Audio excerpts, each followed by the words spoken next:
I'm Lois Ruby, and I live in Albuquerque, New Mexico.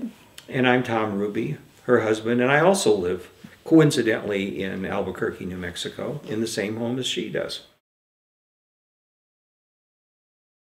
I've been writing pretty much since I first learned to read, and it seemed like something easy for me to do.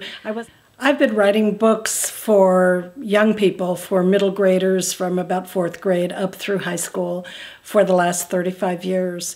And I visit schools all over the country and talk about books and literacy and do writing workshops.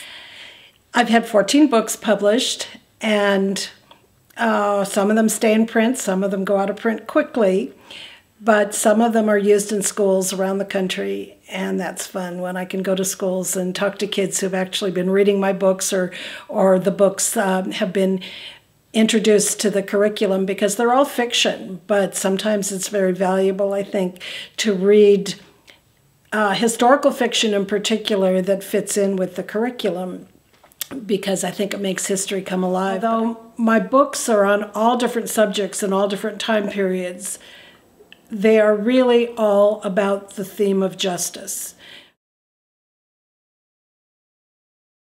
The first book I wrote was when I was 10 years old, and it was called The Horse That Never Ate. And I didn't know a thing about horses. I grew up in San Francisco. We didn't have horses roaming the streets. And I wouldn't have known what a horse ate if it ate. But my horse didn't eat for 10, I don't know, maybe 150 notebook pages.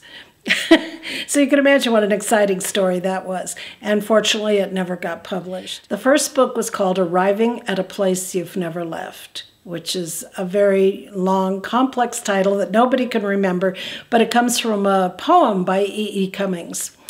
And it's a collection of short stories, which was published, I think, in 1977, at a time when there really was not a genre of short stories for teens. And after that, there were just mostly novels, and just keep going, even though it gets very hard to get things published. It's in my blood, it's passion for me, and I have to do it.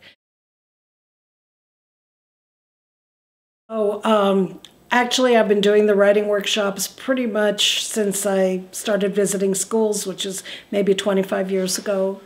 I do teachers in service workshops as well, workshops for college students, all different ages, but mostly I work with kids from 5th, 6th, and 7th grade. I also taught a writing workshop on an adolescent psych unit. That's kind of the thing I want to bring to kids, is that they need to not only look at themselves and understand themselves, but they need to look at the world outside themselves and see what's not right and what they can do to fix it. You hope that if you teach somebody to write and to understand what's within himself or herself, that will make some small difference in that person's life.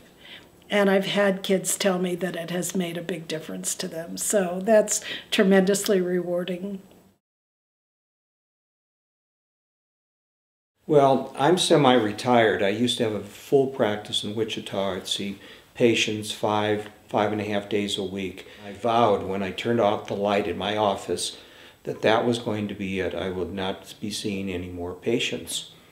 But I missed it. So every Thursday now, I go in and I see patients from as early as I can tolerate it until as late as my strength will allow me. And so it's a 1-a-day practice versus about a 5-day practice that I retired from. It is so satisfying to be able, when that moment occurs, and I can feel the hairs on the back of my neck go up when I say this, when I make a connection with a patient and we're like dancing, we're so much in sync that I can almost anticipate what's coming next. It literally brings tears to my eyes, because I know that I'm right there with that patient's right there with me. Time stands still. It's just a magical moment. It doesn't happen every day. It doesn't happen with every patient, but when it does, it reinforces my choice. I live for those very, very special moments. My sense was, we're moving to a new community. We don't know anyone. if you're going to integrate into a community, you can't wait for people to knock on your door. You have to be knocking on their doors. I wanted to bring my ideas and my experiences to a new place, and also to be taught by those who have been here how things are done. This was my second promise. Remember, the first promise is I would shut off the light, and that was it. The second promise I made was I was not going to get overly involved in committees and boards, councils, and so forth. I didn't keep that promise either. I didn't keep that promise either. And I think one of the reasons for it is that as soon as I hit town, people somehow knew about me. They knew that... They said we arrived with a portfolio in neon lights because of all the experience in community organizing we'd had. One of the things that was so attractive about moving to a new community was that we would be exposed to new people, new ideas, new experiences. Well, yes, I've been very much criticized for not ending stories, that they just sort of drop off. They do end, it's just that they don't tie up neatly at the end.